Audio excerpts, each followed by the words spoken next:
ada pemandu sorak yang gagal. Siapakah dia? Mari kita simak beritanya bersama saya, Zatnika Dika, di channel Saiful Zaman. Bismillahirrahmanirrahim. Assalamualaikum warahmatullahi wabarakatuh. Sahabat semua, seperti kita ketahui bersama, di mana kemarin-kemarin Giring ini membuat sebuah video yang sempat viral di internet yang mengatakan Anies Baswedan adalah pembohong. Sahabat semua, ternyata saya mendapatkan informasi di mana Giring Ganesa melakukan hal tersebut itu diakuinya untuk mencari perhatian. Ya kalau misalnya mencari perhatian ya harusnya juga nggak harus kayak gitu. Gini nih ya, kalau dulu nih zaman sekolah itu ada dua cara untuk bisa dikenal oleh semua orang. Satu, itu adalah menjadi orang yang terpintar. Kedua, itu menjadi orang yang paling bermasalah. Nah, mungkin di sini Mas Giring ini, mohon maaf nih, cara berpolitiknya salah udah pasti. Kok dalam berpolitik malah memilih cara yang negatif? Kan harusnya pejabat publik itu memberikan contoh dengan cara yang positif. Benar nggak sahabat? Oke, biar lebih jelas, yuk kita lanjut beritanya. PLT Ketua Umum Partai Solidaritas Indonesia (PSI) Giring Ganesa Djumario akhirnya mengakui dirinya mencari perhatian dengan menyebut Gubernur DKI Jakarta Anies Baswedan pembohong. Giring Ganesa hanya ingin warga Jakarta tahu Anies Baswedan mengesankan semua baik-baik saja, padahal kondisi di lapangan terjadi sebaliknya. Ya kalau misalnya kayak gitu, emang Mas Giring kemarin ngeluarin dengan datanya nggak? Kan nggak ada. Merespon hal tersebut, pakar telematika Roy Suryo menilai tindakan tersebut mempermalukan diri sendiri. Ya, jelas. Itu menepuk air di dulang terpercik muka sendiri. Paribasa nama kitu merenya. Hal tersebut diungkapkan mantan Menteri Pemuda dan Olahraga itu dalam cuitan akun Twitternya @KRMT Roy Suryo 2, Minggu 3 Oktober tahun 2021. Hahaha, ini sama sekali bukan kepiawaian berpolitik. Karena diakui dalam bahasa gaul, dia cuma mau caper. Atau istilah milenialnya, pansos saja, tanpa mempertimbangkan dampak yang justru mempermalukan dirinya sendiri. Sambungnya. Tak hanya itu, Roy Suryo juga menyebutkan sebagai pemandu sorak, Giring Ganesa harus belajar lagi.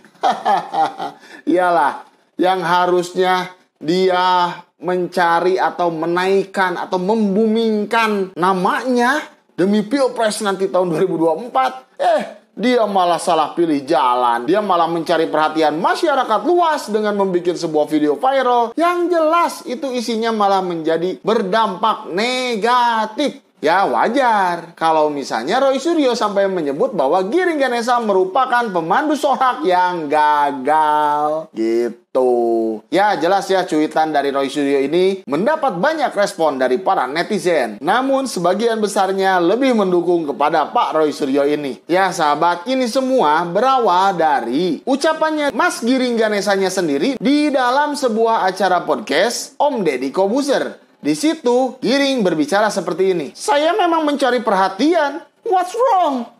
Kata Giring Ganesa dari podcast Deddy Kobuser Senin tanggal 4 bulan 10. What's wrong? Ya itu wrong gitu Mas Giring. Aduh, agar rakyat Jakarta melek. Pak Anies Baswedan ini mengesankan seolah Jakarta sedang baik-baik saja. Namun sebenarnya sedang tidak baik-baik saja imbuhnya. Mas Giring, kalau misalnya mau, harusnya juga dibahas secara global. Masyarakat Indonesia juga sedang tidak baik-baik saja, tapi diakui sekarang sedang baik-baik saja. Berani nggak kritik? Nggak kan?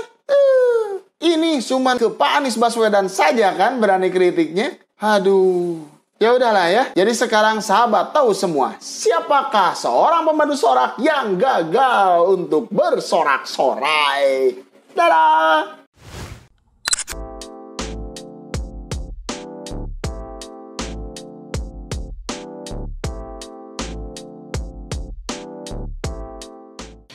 Now I would like to move on to Governor of Jakarta, Anies Baswedan.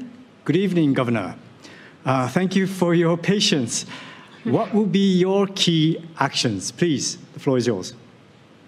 Thank you. Assalamualaikum warahmatullahi wabarakatuh. Peace be upon all of us. Ms. Koike, the Honorable Governor of Tokyo, distinguished speakers. We live in a truly challenging time indeed. Cities are on the front lines to face both the challenges and also the opportunities. Cities around the world are facing the hardest hit by the COVID-19 pandemic, but also by the devastating impacts of the climate change. However, it is also cities that have come up with innovations, collaborations, and major actions to tackle those enormous challenges. Let's take the COVID-19 pandemic as an example. As people movement are being restricted, cities' economy is slowing down. But on the other hand, many cities and its populations are experiencing a rare experience. What is that? Clean air, including us here in Jakarta. And during the pandemic, Jakarta has been taking the momentum to successfully achieve several milestones on transportations and mobility issues.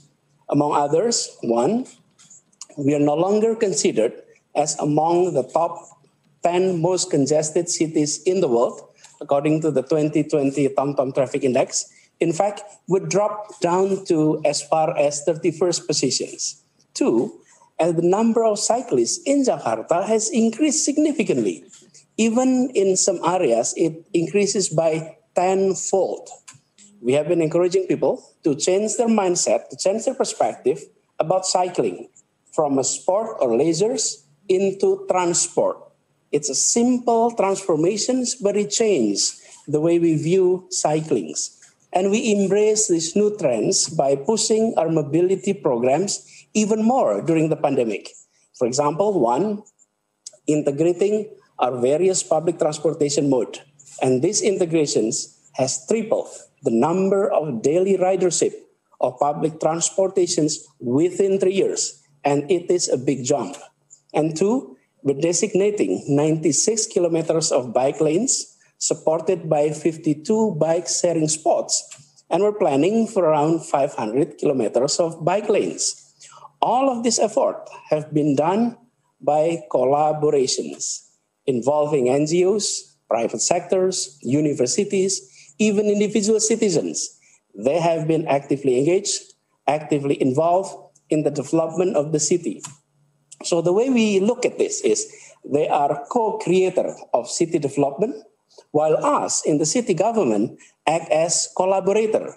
And in fact, in 2019, we declared our city as a city of collaborations.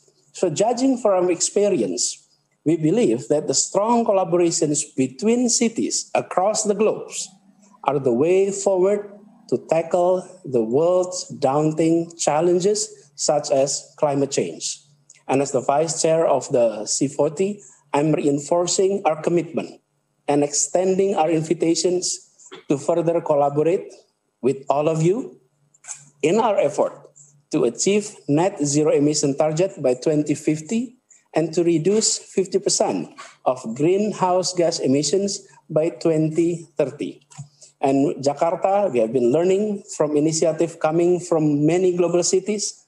We have learned from Tokyo, from Paris, from Seoul, Medellin, Pune, and many, many other cities. But we're also keen to share our own experience to the world. It is with that spirit that we convey our eagerness to join hands with all of you and to declare that now is indeed the time to act for sustainable mobility, for urban resilience, and for strong collaborations. Thank you. Warm regards from Jakarta. Domo arigato gozaimasu.